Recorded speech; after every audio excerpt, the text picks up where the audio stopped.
মহিলারা যদি স্বপ্ন দেখে তার স্বামী অন্য কাউকে বিয়ে করছে, তাহলে এ স্বপ্নের ব্যাখ্যা কি? আমাকে এক বোন কয়েকদিন আগে ফোন দিয়ে মিনিমাম 24 থেকে 25 বার ফোন দিয়েছে। ফোন দিয়ে বলছে যে হুজুর, আমার একটা স্বপ্নের ব্যাখ্যা অবশ্যই জানতে হবে, যে আমি স্বপ্নে দেখেছি যে আমার স্বামী স্বপ্নে অন্য আরেক মহিলাকে বিয়ে করছে, এর ব্যাখ্যা কি? এটা আপনাকে একটু প্রমাণ করতে হবে। মনে রাখবেন, স্বপ্নের কিন্তু একটা ভ্যালু রয়েছে। Dream is not a silly matter in Islam. ইসলামের স্বপ্ন কোনো খেলতামাশার বিষয় নয়, একটা মারাত্মক গুরুত্ব রয়েছে স্বপ্নের। এবং কি স্বপ্ন 3 প্রকারের হয়ে থাকে। আপনারা যদি স্বপ্নের কনসেপ্ট ক্লিয়ার না হন তাহলে ব্যাখ্যাগুলো বুঝবেন না। স্বপ্ন 3 রকমের হয়ে রয়েছে। এক প্রকার স্বপ্ন হচ্ছে আর রুইয়া সলিহা, যেটা সত্য স্বপ্ন, যেটা রহমানিও বলা হয়, আর রুইয়া রহমানি। আরেকটা হচ্ছে আর রুইয়া শয়তানি, অর্থাৎ শয়তান প্রদত্ত যে স্বপ্ন দেখানো হয় এই স্বপ্ন। আরেকটা হচ্ছে সারাদিন আপনি যে চিন্তা চেতনা, যে চিন্তা ভাবনা করেন, এটার আলোকে আপনি একটা স্বপ্ন দেখলেন, এটাও একটা স্বপ্ন। সুতরাং এই 3 প্রকারের স্বপ্ন হয়ে থাকে। যেটা সত্য স্বপ্ন, এটা আল্লাহ রাব্বুল আলামিন নিজে দেখিয়ে থাকেন। আর যেটা শয়তানের প্রদত্ত স্বপ্ন, এটা শয়তান নিজে দেখিয়ে থাকে আপনাকে। সুতরাং স্বপ্ন এই 3 প্রকার। আর স্বপ্নের ভ্যালু হচ্ছে, আল্লাহর হাবিব সাল্লাল্লাহু আলাইহি ওয়াসাল্লাম জানিয়েছেন, স্বপ্ন হচ্ছে নবুয়তের 46 ভাগের 1 ভাগ। নবুয়তের ওহী যেমন অনেক বেশি নিশ্চিত এবং অবশ্যই হয়ে থাকে, তেমনি সত্য স্বপ্ন নবুয়তের 46 ভাগের 1 ভাগের সমপরিমাণ। এবং কি আল্লাহর হাবিব সাল্লাল্লাহু আলাইহি ওয়াসাল্লাম জানিয়েছেন, লাম ইয়াবকা মিনান নবুওয়াতি ইল্লাল মুবাশশিরাত, আমার উম্মতের জন্য নবুয়তের কোনো কিছু অবশিষ্ট নাই মুবাশশিরাত ছাড়া।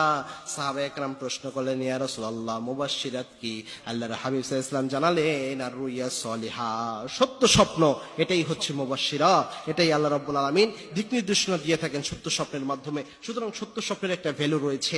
এখন কোন মহিলা যদি স্বপ্নের মধ্যে বিয়ে দেখে, মুহাম্মদ ইবনে শিরিন, তিনি ছিলেন স্বপ্নের বিখ্যাত স্বপ্ন বিশারদ। তিনি তার স্বপ্নের ব্যাখ্যা গ্রন্থে বেশ কিছু জিনিস নিয়ে এসেছেন। যেমন তিনি বলেছেন, কোন মহিলা যদি এরকম স্বপ্ন দেখে যে সে তার নিজের স্বামীর সাথেই স্বপ্নে তার বিয়ে হচ্ছে, অথবা তার স্বামী তাকে বিয়ে করছে, এরকম কোনো কিছু যদি হয়, তাহলে বুঝতে হবে এটা একটা ভালো জিনিস। কেননা বিয়ে তো অনেক ভালো জিনিস, বিয়ে একটা পজিটিভ ইঙ্গিত দিয়ে থাকে।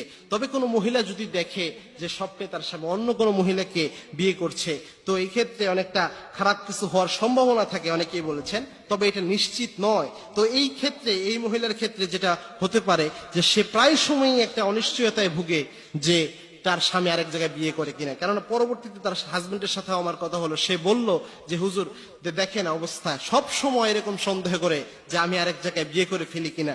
এবং কি সন্দেহ করে সে স্বপ্নে দেখছে, এটা নিয়ে পর্যন্ত আমাকে কোনোভাবে শান্তি দিচ্ছে না। নিশ্চয়ই তুমি এমন কিছু করছো, নয়তো আমি এটা স্বপ্ন দেখতাম না। তার কারণ হচ্ছে সে সারাদিন এটার মধ্যে একটা জল্পনা কল্পনা চিন্তা ভাবনা রয়েছে। তাই আমাদের উচিত হচ্ছে যে কোনো স্বপ্ন দেখলে আল্লাহর কাছে এটা চাওয়া, আল্লাহ এই স্বপ্নের ভালো দিক আমাকে দান করে এবং এই স্বপ্নের খারাপ দিক থেকে আমাকে পানা দেন। সুতরাং এরকম কোন যদি স্বপ্ন দেখেন, তাহলে অবশ্যই এই দোয়াটাই আল্লাহর কাছে করবেন, আল্লাহ এই স্বপ্নের ভালো দিক আমাকে দান করেন এবং এই স্বপ্নের খারাপ দিক থেকে আপনি আমাকে পানা দেন। এবং কি আল্লাহ রাব্বুল আলামিনকে চাইবেন যেন স্বপ্নের কোনো খারাপ দিক আপনাকে আল্লাহ রাব্বুল আলামিন দান না করেন।